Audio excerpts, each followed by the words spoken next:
తాకట్టులో ఉన్న బంగారాన్ని విడిపించి ఆ రోజున్న మార్కెట్ ధర కట్టి మిగిలిన డబ్బును మీకు అందిస్తుంది ఎస్వీఎస్ గోల్డ్.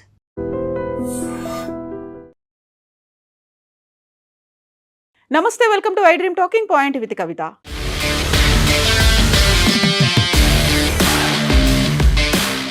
ఇరాన్ మీద అమెరికా ఇజ్రాయెల్ చేస్తున్నటువంటి యుద్ధం 4వ వారం కూడా కంటిన్యూ అవుతోంది. ఆ ఎఫెక్ట్ స్టాక్ మార్కెట్ల మీద పడింది.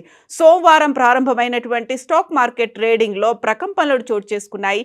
నిఫ్టీ, సెన్సెక్స్ సూచీలు ఒక్కసారిగా కుప్పకూలాయి. నిఫ్టీ 50 ఏకంగా 392.90 పాయింట్లు పడిపోయింది. సెన్సెక్స్ 1200 పాయింట్లకు పైగా పతనమైంది. ఆల్ టైమ్ కనిష్టానికి చేరుకుంది.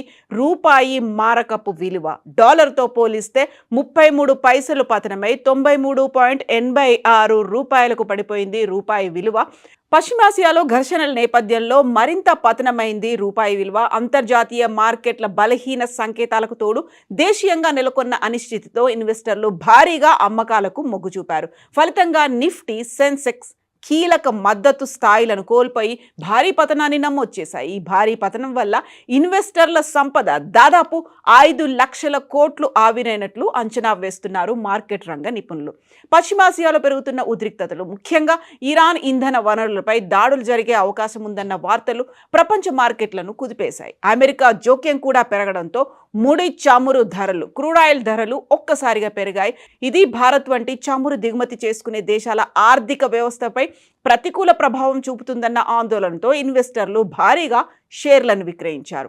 అమెరికా అధ్యక్షుడు డొనాల్డ్ ట్రంప్ విధించినటువంటి 48 గంటల అల్టిమేటం ముగియక ముందే ఇరాన్ మరో సంచలన నిర్ణయం తీసుకుంది. హార్ముజ్ జలసంధిని ఓపెన్ చేయడానికి 48 గంటల డెడ్ లైన్ విధిస్తున్నాను అంటూ డొనాల్డ్ ట్రంప్ గతంలోనే ఒక సంచలనమైనటువంటి ప్రకటన చేశారు. హార్ముజ్ జలసంధి గుండా వెళ్లే ప్రతి నౌక నుంచి ఏకంగా $2 మిలియన్, అంటే భారత కరెన్సీ ప్రకారం సుమారు 18 కోట్ల టోల్ ఫీజు వసూలు చేస్తున్నట్లుగా ఇరాన్ అనౌన్స్ చేసింది. ఇప్పటికే కొన్ని నౌకల నుంచి ఈ డబ్బును వసూలు చేసినట్లు కూడా వెల్లడించింది. అమెరికా అధ్యక్షుడు డొనాల్డ్ ట్రంప్ హార్ముజ్ జలసంధిని వెంటనే తెరవాలని, లేని పక్షంలో తీవ్ర పరిణామాలు ఉంటాయని 48 గంటల గడువుతో అల్టిమేటాన్ని జారీ చేశారు. అయితే ట్రంప్ హెచ్చరికలను ఇరాన్ బేఖాతరు చేస్తూ ఈ టోల్ వసూళ్ల ప్రకటన చేసింది. ఒకవేళ అమెరికా తమ దేశంలోని విద్యుత్ కేంద్రాలే లక్ష్యంగా భీకర దాడులు చేస్తే తాము ఇజ్రాయెల్కు చెందినటువంటి ఇంధన, విద్యుత్ వసతులను ధ్వంసం చేస్తామని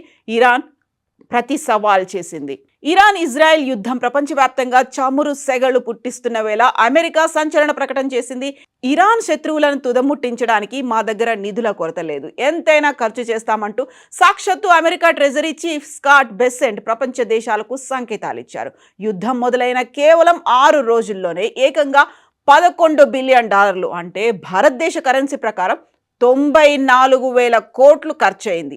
అయినప్పటికీ కూడా అమెరికన్లపై పైసా కూడా పన్నుభారం వేయకుండానే ఈ పోరును కొనసాగిస్తామని బెసెంట్ ధీమా వ్యక్తం చేశారు. అధ్యక్షుడు డొనాల్డ్ ట్రంప్ ఎప్పుడు సైనిక శక్తిని బలోపేతం చేయడంపైనే దృష్టి సారించారని బెసెంట్ గుర్తు చేశారు. యుద్ధం సుదీర్ఘంగా కొనసాగే అవకాశాలు ఉన్నందున భవిష్యత్తులో సైన్యానికి అవసరమైన సరఫరాల కోసం కాంగ్రెస్ నుంచి అదనపు నిధులు కోరుతున్నట్లుగా బెసెంట్ వివరించారు. ప్రస్తుతం ఇరాన్ యుద్ధం కోసం ట్రంప్ ప్రభుత్వం సుమారు $200 బిలియన్ అదనపు నిధులను అడిగే అవకాశం ఉన్నట్లుగా తెలుస్తోంది. అయితే ఇప్పటికే రక్షణ రంగం కోసం భారీగా కేటాయింపులు చేసిన నేపథ్యంలో డెమోక్రాట్లతో పాటు కొందరు రిపబ్లికన్ నేతలు కూడా ఈ ప్రతిపాదనను ప్రశ్నిస్తున్నారు.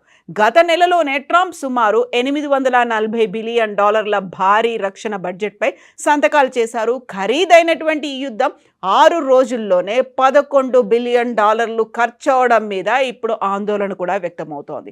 ఇరాన్తో జరుగుతున్న ఈ పోరాటం గతంలో ఇరాక్, ఆఫ్ఘనిస్తాన్ యుద్ధాల కంటే ఖరీదైందిగా మారుతోందని ఒక అంచనా అయితే ఇప్పుడు ప్రపంచవ్యాప్తంగా జరుగుతోంది.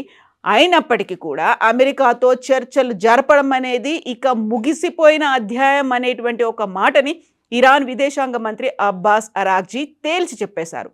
గతంలో వాషింగ్టన్తో జరిపిన చర్చలు తమకు కేవలం విశ్వాసఘాతుకం, చేదు అనుభవాన్ని మాత్రమే మిగిల్చాయని అరాగ్జీ అంటున్నారు ఇకపై అమెరికాతో ఎలాంటి రాయబారాలకు ఆస్కారం లేదని ఒక స్పష్టమైనటువంటి ప్రకటన చేశారు.